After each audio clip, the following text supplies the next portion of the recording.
Hey guys, welcome back to TechMan. Today, let me show you how to cash out on Fliff, money withdrawal process.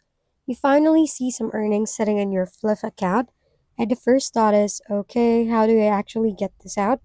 I had the same question. So first, I check if I meet the requirements because Flip doesn't let you withdraw right away.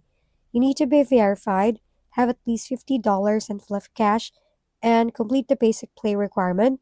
Once that's stored, I head into my profile and open the menu in the top corner. There's a redeem Fliff cash option sitting there, which is basically your exit door. When I tap it, the app walks me through the process, choose how much to withdraw, and follow the steps. If you're not verified yet, it'll stop you right there. So that part is non-negotiable. Make sure you're withdrawing the correct balance. Only Fliff Cash is eligible, not everything you see. Simple once you pass the requirements, but getting there is the real checkpoint. If we've been helpful, kindly give us a thumbs up and don't forget to hit the subscribe and bell button for more contents. For any questions and suggestions, comment down below.